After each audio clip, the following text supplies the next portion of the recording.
Chapter 7. Bill had picked a good season to appear to the Karankawa on the South Texas coast. It was during the sea harvest, before the great migration to the hill country and after the hunts. It was a time of leisure for them, and Bill had heartily enjoyed his stay thus far. He'd given up hopes of ever seeing Marci again, rather quickly, all things considered, with no notion of how he'd ever return to her. He wondered, on occasion, what she was doing, imagining her anguish over his disappearance. To be clear, there was no anguish. Currently, in Marci's time, she was still bitching about the clock to Jim and Alice, as Bill had been missing from Plainview for less than 5 minutes, and no one had noticed. Legs continued to dote on his protégé. People noticed. There was talk of a new naming, something more reflective of this new Bill. Bill himself remained unaffected by it all. How could he be? He still, after all this time, didn't understand a single word anyone spoke to him. He'd learned nothing. Bill's small concession to his old lifestyle was to fashion himself a toilet chair. It was one type of torture to defecate in the copse of small, blousy trees by the coastlines, yet a whole other ring of hell to squat on the ground with no support, relying on shaky, underdeveloped calf muscles, and take your 20-minute morning beat-in. Therefore, to accommodate his new fiber-filled diet, Bill had built himself a perch. Two berries had laughed and laughed at it, but Bill noticed his toilet chair was missing after the oyster-eating contest several days before. The very contest Two Berries won after shucking and sucking down more than 40 oysters in 10 minutes. He knew the sly minx had used it, but he let it pass. She was a tidy housekeeper and nursemaid, one worth retaining, and therefore entitled to her secrets. Deer in the Swamps continued watching Bill closely, yet Bill did not notice. He was preoccupied with his life at camp and training his gifted wolf dog Poot. Bill had named the dog Poot because she was a brindle bitch the color of a turd, but she was sweet and loyal, and Bill loved her upon first sight. In addition to the rumblings of Bill's renaming, the chief was on the lookout for a husband for his 10th daughter. Everyone called her Lovely Doe-Eyes, but it was said that Legs was considering Bill as her husband-to-be. Deer in the Swamps was furious. Of course, of all the sisters, Legs would offer Lovely Doe-Eyes to him. He had hopes that she would be his second wife. He had to find a way to unmask Bill soon, because he could not believe this asshole's luck. For almost 2 months, Deer in the Swamp surveilled Bill, shadowing his every move, waiting to make his own. All in all, a colossal waste of time spent watching Bill shit happily on his homemade toilet chair, watching Bill slobber all over Poot and laze about with Two Berries serving him his meals, watching Bill continue to defy logic and excel in odd arenas such as bare-handed fishing, weaving, and farting contests.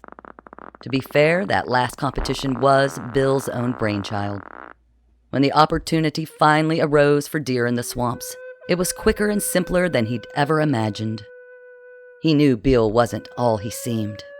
And though the Karankawa were fairly isolated in this hot, humid stretch of Texas, they weren't entirely ignorant of the world.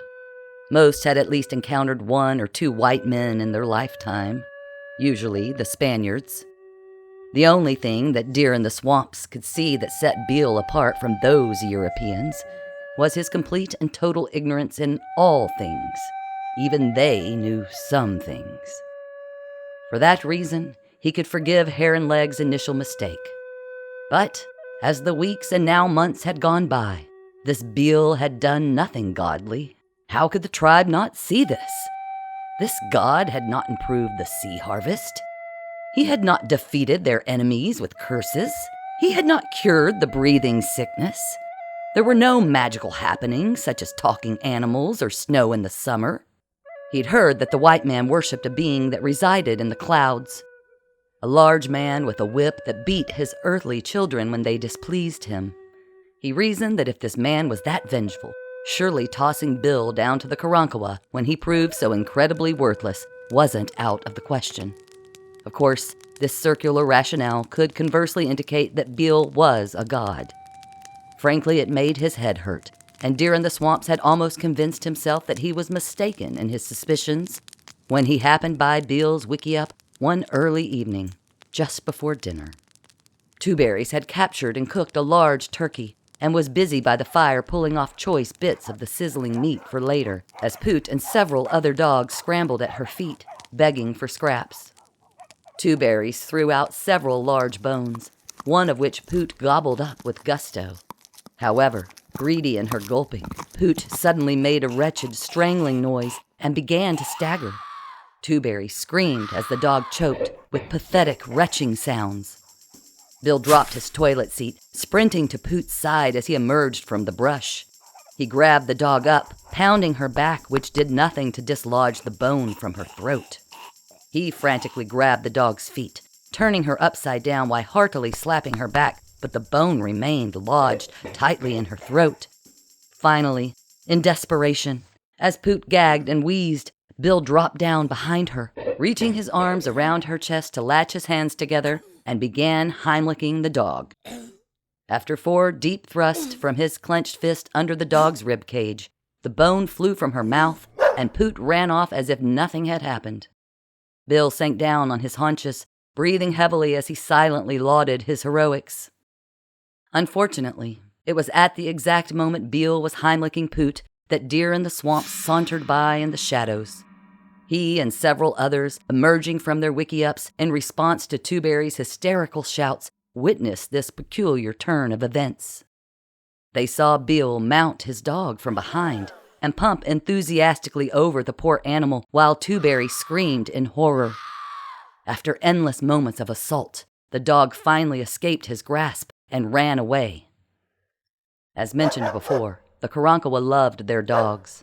They abhorred all kinds of animal abuse, and Bill, who had saved his dog via the Heimlich maneuver, had just, in their eyes, publicly defiled his own dog. Unfortunately, in the gloaming of the evening sun, to those who had never had the opportunity to witness this life-saving technique, it did look rather suspicious. Bill stood, noticing the uncomfortable silence and the scornful eyes upon him. He laughed uncomfortably. Someone hissed. He sensed the crowd was confused by the Heimlich method, and so began pantomiming the maneuver for them again, all while smiling broadly, assuring them, "She's fine, see? All good." To those watching, this dog-raping monster was now reliving his crime, unrepentant. They turned away in disgust. Even Two Berries silently retreated to the wickiup. The turkey grew dry on the fire, and no one showed up for dinner.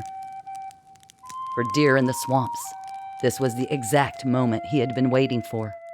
He had no love for dog abusers himself, and righteously gathered up several of the more horrified eyewitnesses and went directly to his father-in-law, Heron Legs.